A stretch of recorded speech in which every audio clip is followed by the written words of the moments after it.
កូនរៀនបំបីຂនាតប្រវែងទៀតលំហាត់កនេះ18ម៉ែត្រ25សង់ទីម៉ែត្របូក13ម៉ែត្រ47សង់ទីម៉ែត្រគេឲ្យបូកឲ្យបំបីຂនាត1ម៉ែត្រទាំងអស់ទៀតចាតោះអញ្ចឹងដើម្បីធ្វើគឺកូនសរសេរជាជួរឈរសិនមក18ម៉ែត្រចាតោះកូនចាប់ដើមបូកសង់ទីម៉ែត្រຂនាតវាដូចដើមសិន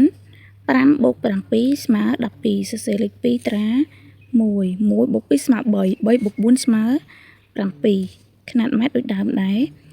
បូកខាងម៉ែត្រ8បូក3ស្មើ11សរសេរលេខ1ត្រា1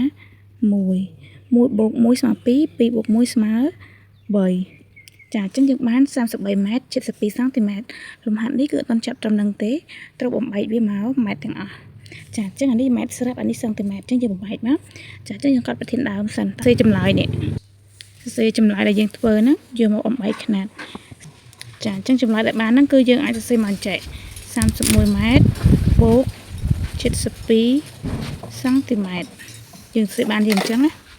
ចាតើឥឡូវយើងចាប់ផ្ដើមបំបែកຂនាតណាដែលខុសពីម៉ែត្រចាអញ្ចឹង31ម៉ែត្រនេះຂនាតវាម៉ែត្រស្រាប់ហើយយើងដាក់ដូចដើមចាអញ្ចឹងអ្វីដែលយើងបំបែកគឺ72សង់ទីម៉ែត្រចាស់មកនេះ1ម៉ែត្រស្មើនឹង100សង់ទីម៉ែត្រចុះ2សង់ទីម៉ែត្រ1ម៉ែត្រវិញគឺកូនយក72សង់ទីម៉ែត្រហ្នឹងចែកនឹង100កូនយក72ចែកនឹង100ចាហើយយើងបានຂនាតម៉ែត្រអញ្ចឹង31សង់ទីម៉ែត្រនេះសរសេរដដែល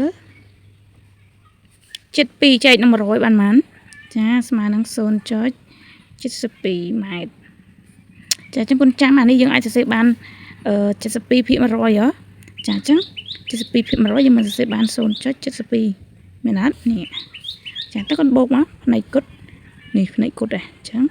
31បូក0គឺ31ចំណុចទស្សភាគ00បូក72គឺ72ម៉ែត្រចាអញ្ចឹងយើងបានចម្លើយឲ្យគេហើយនេះ31.72ម៉ែត្រចម្លើយយើងអញ្ចឹងគុណយកមកសរសេរត្រង់នេះមក31.72ម៉ែត្រចប់